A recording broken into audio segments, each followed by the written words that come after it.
Chris, thank you very much for your time this evening. A 3-1 win. First of all, congratulations. Thank you. First thing we'll talk about though is the crowds coming back in. How big an influence is that? Oh, it's massive. It can be quite an emotional time really when you think what everyone's been through. It affects people in different ways, and a lot of our supporters, this is their life, and it's so nice to have them back in, and it had a positive effect on the boys. We said before the game it was a big part of our team talk where we want to give them a welcome home present, and I think we thoroughly did that today, so I'm really pleased with that. 100%. And do you think though that possibly the crowds being back had an influence on the first sort of 10-15 minutes of the team's performance? Oh, so you noticed, yeah, it was 100%. It was quite a strange atmosphere the first 10 minutes because we've not had it for so long. You're looking around and you can see all the terraces being filled, but it was strange. And then I think we got into our groove after 15 minutes. I think Ian gave them a bit of a rollicking from the sideline and it got them going, and we got into our rhythm.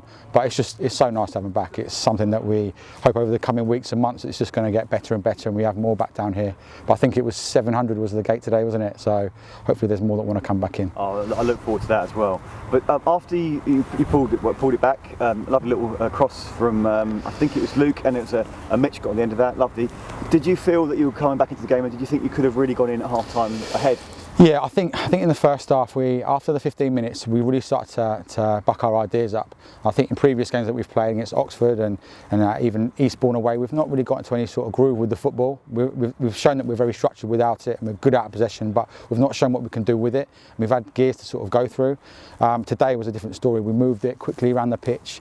I spoke to you before about occupying the height and width, and we found that. And when that happens, when you pass the ball sideways, you can then that picture will then unlock at some point, and then you've got to be able to execute properly, and we did today. In the first half, Mitch's goal, fantastic. The way the delivery from Luke is superb to start with, and then Mitch's run just to get a yard and get just level with the near post is perfect. Once he goes a yard past that, it's very difficult to finish. So his timing, his execution was superb. So really pleased with that. And did you think it was a matter of time? Certainly in the second half, when there were periods of time where you just held onto the ball, kept possession really nicely. Did you just feel it was a matter of time before you went ahead and eventually won the game? Yeah. So you have these feelings from the sideline where you think the longer the game goes on at 1-1, is it going to happen for us? And then if we get caught with a sucker punch on the counter, I didn't have that feeling today. It just felt like everything just clicked. And after bellowing into the boys all the time about moving it and passing it and being brave and having courage on it, they've shown that. And yeah, it did feel like it was going to be a matter of time. And when Luke's goal went in, it didn't really feel like a surprise, if I'm being honest.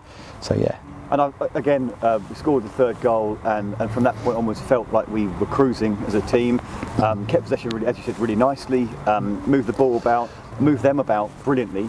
And so obviously you come off, you win 3-1, you're top of the league. How does it feel?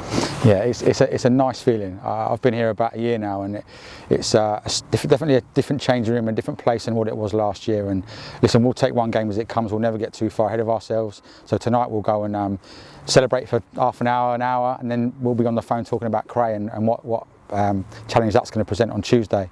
So we'll never get too far ahead of ourselves, but it is nice to be sitting top of the tree at the minute. But I think the way you guys have played, I think you thoroughly deserve it. On a slightly sour note, I know obviously there's an injury to Tom Bender. Yeah. Is there any news from the dressing room? Yeah, so he's in there. He's waiting for an ambulance at the minute. I think they're going to come and pop it back in.